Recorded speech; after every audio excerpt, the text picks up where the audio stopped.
Hi guys, this is Ims TV Vlog. Ngayon ay magsiswimming kami sa Lost Paradise. Sa katunayan ito nga at nagbabiyahe na kami ng aking mga relatives para puntahan ang Lost Paradise. Sa totoo lang talaga, ito yung kauna-unahan kong magsiswimming dito sa Bicol dahil ito rin yung magbabakasyon ulit ako dito. At ito na nga guys, nakarating na kami dito sa Lagusan ng Lost Paradise. Ito na nga yung ganap, meron kaming pagsubok na pagdadaanan bago makarating doon sa mismong resort. Kailangan naming maglakad para naman ma-exercise ang aming mga katawan. Kami yung first batch na hinatid ng aming service at meron pang second batch, third batch, ano ba yan? So, ibig sabihin talaga palang madami kami. OMG, ganun talaga, kailangan daw marami para masaya.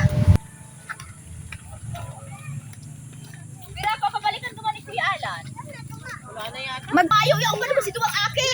Sinong Aki? Si Kikay, siya kasi Danre.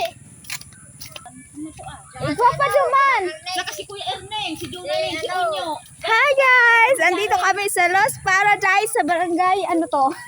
Barangay Binanuanan. Barangay Binanuanan. Pikinyo. Dahil ko harap kung Pikinyo. Barangay Binanuanan, Pequeño. Lost Paradise Resorts. Okay lang mo. Bakit ang natungo pang saon? Ang daming laing oh. First time ko mag-swimming dito sa Bicol. Hello! Ayan ang mga bageto. Garong swimming pool gayon ini dati oh. Tabi po. Ito po ang Lost Paradise Resort. Tignan natin. Oh, hindi ko pa nakikita yung swimming pool.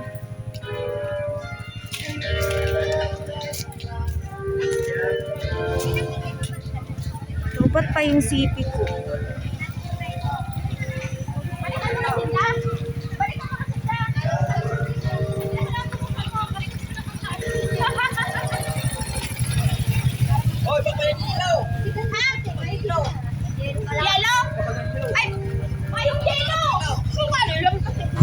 So, ito na nga, andito na kami sa entrance ng Lost Paradise. Merong chapel na kung saan ay pwede kang magdasal bago ka maligo para proteksyonan ka ng Panginoon. Hi guys, ito yung mga pagkain namin. Ayan o, ang sarap-sarap niyan. At may nakita ako ditong love.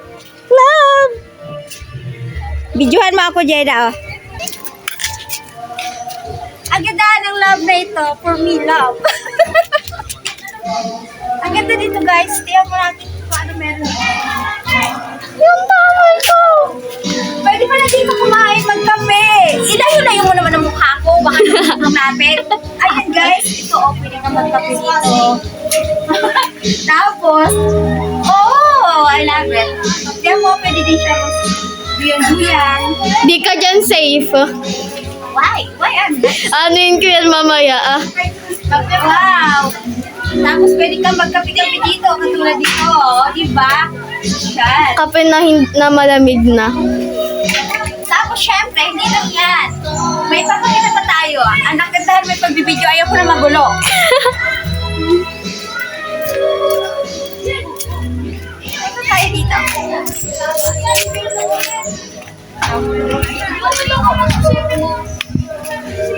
Ito nga. Oh, trespassing na naman yan. Gandahan mo, layo-layo ka. Trespassing. Ito na nga yun. Maganda. Ito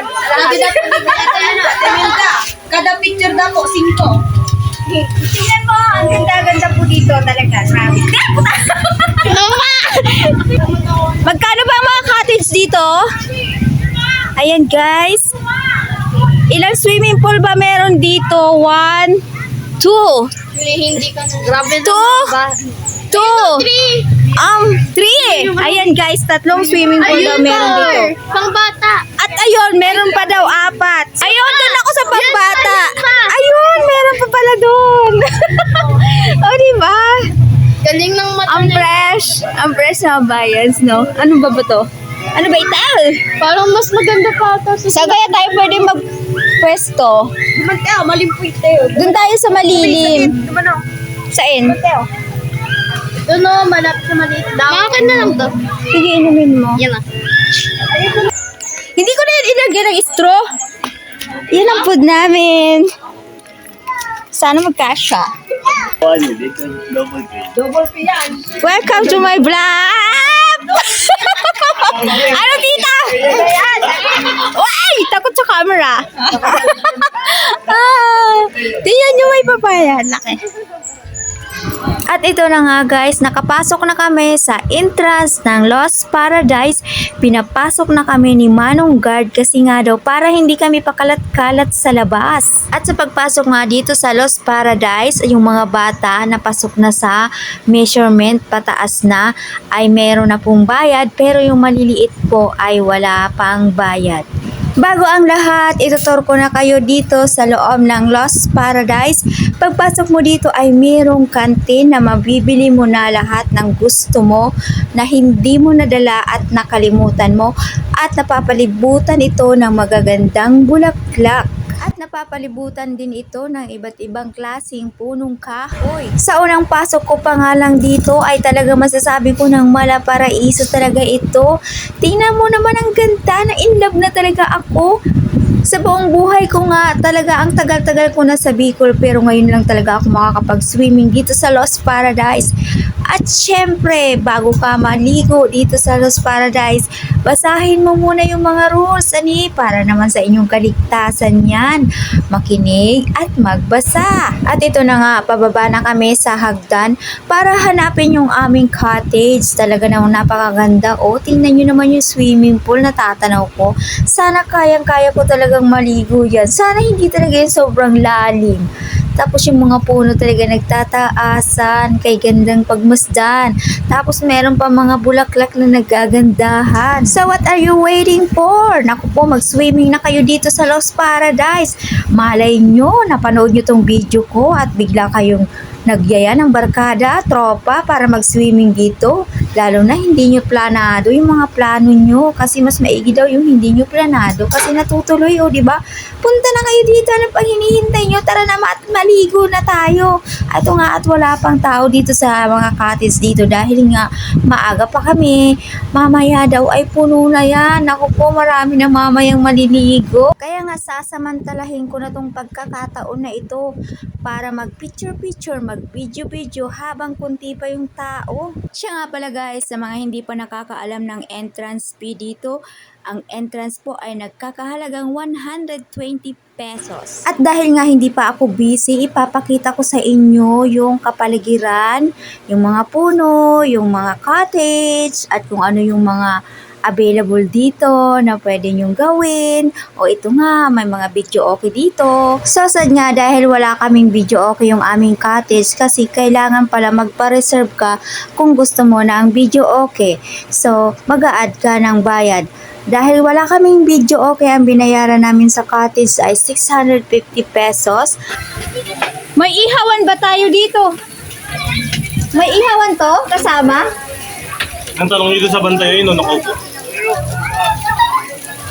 At dito nga sa likod ng aming cottage ay merong ihawan at meron ding available na lote kung saan pwede kayong maglaro ng soccer, ng tennis, o kaya ng volleyball. So this is it. Ito na yung aming cottage. Nasa harapan po kami ng isang malawak na pool. Meron po ditong pambata, merong katamtaman lang, at meron talagang para sa akin na kalaan dahil hindi talaga ako marunong lumangoy. So sad. Lagi na lang bang ganito? Hindi talaga ako marunong lumangoy. At syempre, hindi ko pwedeng ipakilala o ipakita sa bidyong ito ang aking mga relatives. Ay ang aking mga pinsanan. Ayan po ang aking mga titos, titas. Talagang nagsama-sama kaming lahat para lang maganap ang swimming na ito. For the first time in my history. Ang tagal-tagal ko na sa Bicol, pero ngayon lang talaga ako nakapag-swimming ng ganito. Kaya pagbigyan nyo na ako. Wow, ang ganda talaga ng pools. Blue na blue. Tapos yung paligid talaga nga, talaga ang sarap sa mata. Napapalibutan ng mga nagagandahang puno. At syempre, mababait ang mga tao dito. Dahil nga, Bicolano yun eh. Ito na nga, at nagre-ready na yung mga bata para maligo. Sana all, kasi ako hindi pa ako talaga pwedeng maligo. Agad-agad at mangingitim ako. Sayang yung puti na pinuhunan ko sa kwait. At dahil nga hindi pa ako busy, naisipan kong magbida-bida, magrampa-rampa muna. At syempre, itutur ko na rin kayo dito sa Lost Paradise. Yung mga ibang swimming pool ay pupuntahan ko para na makita nyo ng buong buo. So, ito pupunta ako dito sa merong pambata at merong yung pinakamalalim. Kakaloka. Ang sarap talagang mag-swimming dito. Kaso lang may part na malalim. Lampas tao daw. So, hindi ko talaga kaya yan. Baka naman ako'y malunod. So, pupuntahan ko na lang yung mga relatives ko na nagsiswimming dito at manggugulo na lang talaga ako.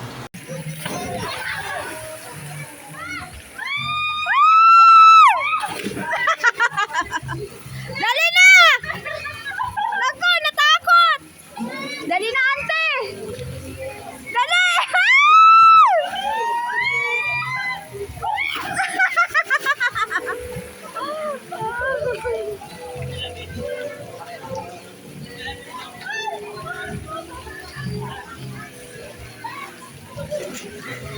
Ang saya!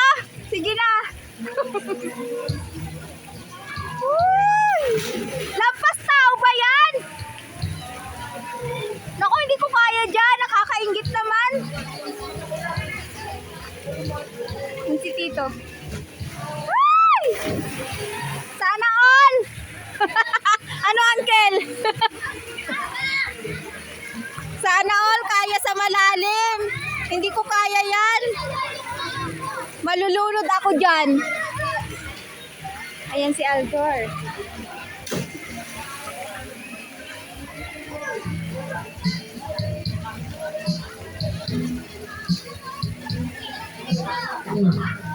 Kaya mo yan! Dali! Dali, Aldor!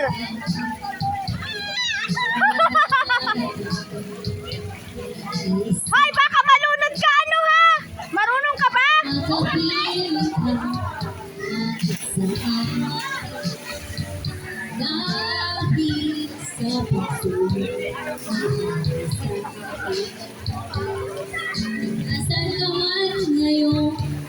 Kakaingit naman.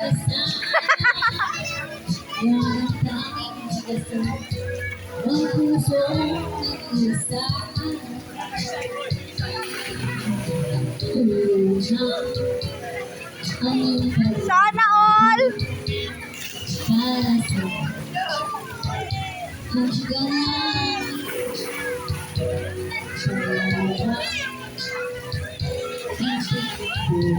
Kaya mo, Jeda? Kakaingit naman. Ang gagaling nilang lumangoy.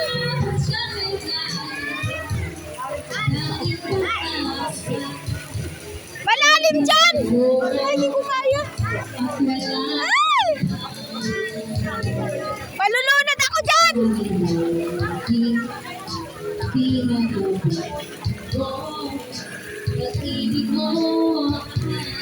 Grabe! Nakakaingit naman sila. Ang gagaling nilang maglangoy. Di ako marunong lumangoy!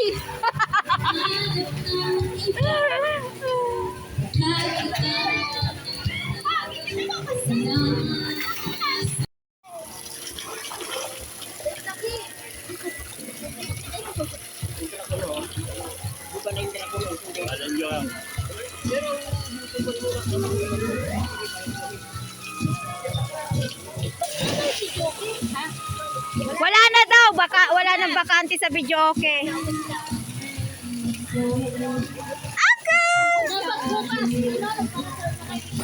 Very relaxing talaga ang resort na ito. Nakakawala ng stress, lalo na sa isang tulad mo na nai-stress. Tara na dito! At dahil nga nagutom na ang mga person, kailangan na namin kumain dahil humahapdi na yung aming mga tiyan. Tinatawag na kami ng aming mga pagkain dala-dala. Kaya ito, magkakainan na kami. At dahil nga tapos na kaming kumain, naisipan ko na ring maligo dahil maghahapon na. Ako na lang yata ang hindi pa nakakapaligo dahil nga takot ako sa araw dahil wala nga akong baong sunblock. At syempre, hindi pwedeng hindi ko ma-enjoy ang moment na to. Kailangan bago ako makaalis ng resort na to ay maging masaya man lang ako. Makalublob man lang ako dito sa tubig ng matagal. Kasi nga ilang oras na lang mag-uuwian na kami. Ang sarap talagang maligo. Yung feeling swimmer ka. At bago matapos ang bidyong ito, don't forget to subscribe my YouTube channel para updated kayo sa mga bagong upload na videos, tutorial, at marami pang ibang mga content na aking ginagawa. Sana po ay naibigan nyo ang videos ko dito na na-share ko sa inyo sa Lost Paradise. Bye everyone! Thank you!